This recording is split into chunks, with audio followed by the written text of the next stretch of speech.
Good afternoon, everyone. It's Dave from Dealing with Meniere with Dave. And today I wanted to make a little video. I was browsing around Facebook and some of the groups, and somebody had posted a question about sodium. How can they, not offend? They have Meniere's, just like we all do, or I do. And they asked, how can I tell a host, because they're on vacation and they're staying at someone's house, and how can I tell a host that, I need to have low salt, I have Meniere's disease, salt affects me? Well, one of the comments on this post was actually, it wasn't bad voicing their opinion, but they could have said it a little better. I'm not going to say it word for word, but basically, salt is a fallacy. It's a joke. It doesn't affect Meniere's. Well, I'm going to tell you something. Everybody's different. We all have the same disease. Everybody who has Meniere's disease has the same disease. We all have the same disease, but we're all different. Different things affect us. Okay? Now, salt doesn't bother me so much, but I don't use a lot of salt anyways because of my blood pressure. So I don't really use a lot of salt. But I know if I do have that salty food or that salty thing, it doesn't bother me. But caffeine, if I have more than 1 cup a day of coffee, caffeine bothers me. If I have more than 1 cup, or even if I have a soda, and I don't drink soda that often. It's very rare that I have a soda. I usually drink water, salsa water. But caffeine can sometimes cause me to have vertigo or ramp up my tinnitus or whatever. And I'm sure there's other foods. Some people probably have a problem with chocolate, or whatever. But we're all different, and everything affects us differently. And that's the one thing we all have to remember with Meniere's disease. It's not, everybody's different. It's like, what works for me when I'm in attack? When I have an attack. Okay, Valium works for me. CBD tincture works for me. With CBD tincture has THC in it. So that works for me if I have an attack. Meclizine, actually meclizine will make me fall asleep, so by the time I wake up I'm pretty much in a fog anyways. But there are other things. There are natural things that people do. The magnesium, I've heard, works. Excuse me. So there are a whole bunch of different things that, we're all different.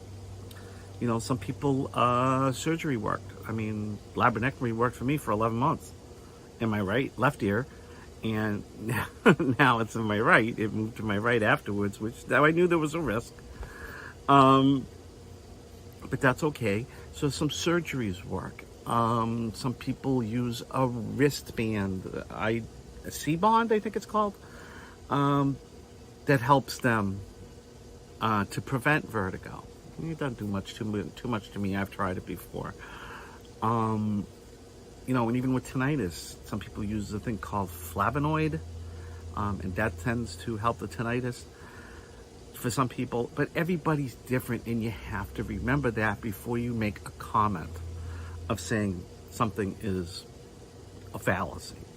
Because just because it doesn't bother you doesn't mean it's going to bother somebody else. It's not going to bother somebody else.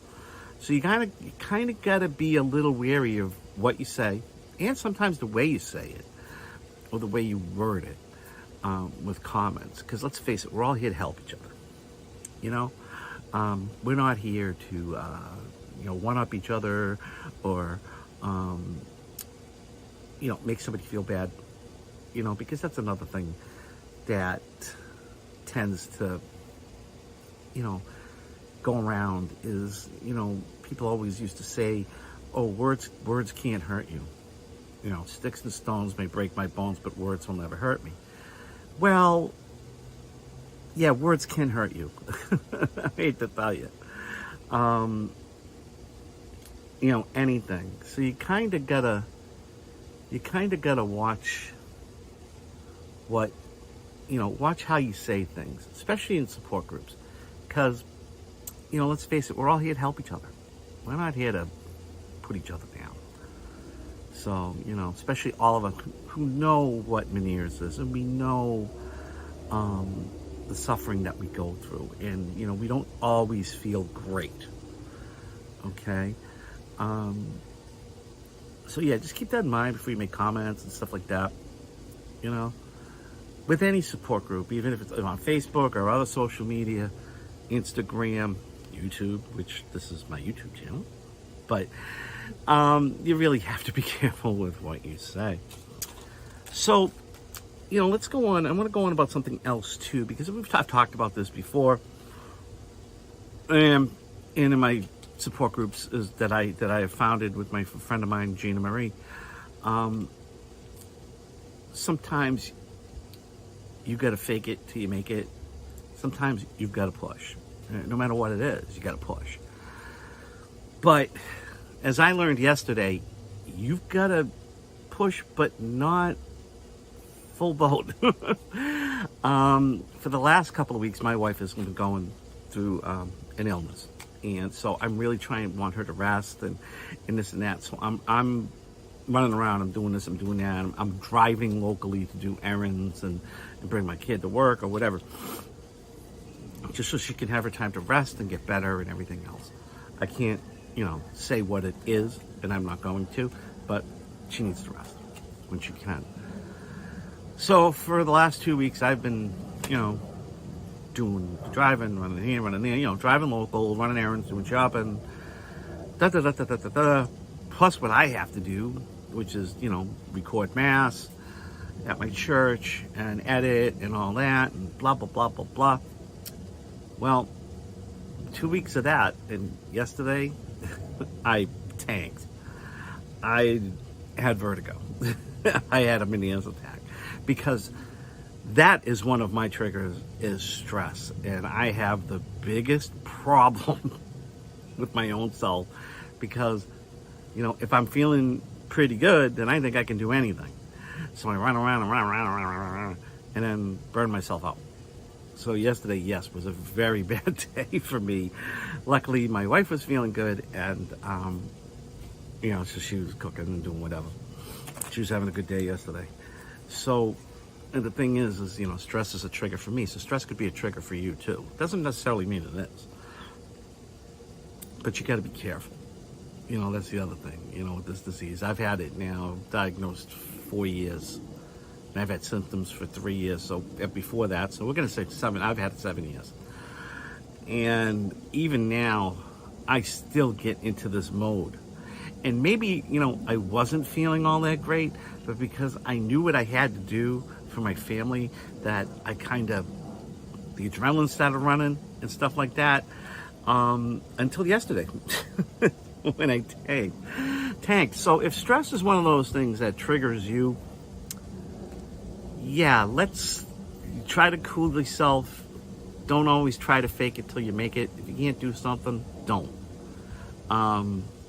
If you don't feel comfortable driving because you don't feel that good, don't drive. But for the most part, I handled everything pretty well, but it was still pretty stressful. So, you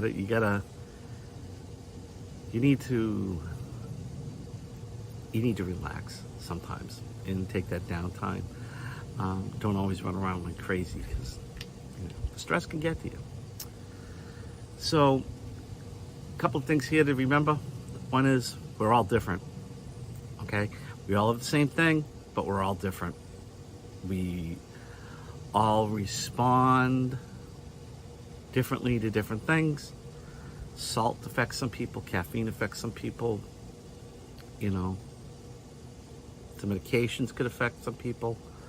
So we're all different. Some foods, can affect people that have high salt content. But just because salt doesn't affect you doesn't mean it doesn't affect it. Just because it doesn't affect you doesn't mean that, that means that salt's not going to affect me either. It can. So on that note, have a good day. I'm hoping to do more videos in the future. I know it's been like a week or two, but like I said, my wife has been going through some stuff, and so I've been really, really busy. So on that note, take care. Next time, have a spin-free week. If I don't make a video this week, happy 4th of July to all the people in the United States, and I'll see you later down the line. Take care.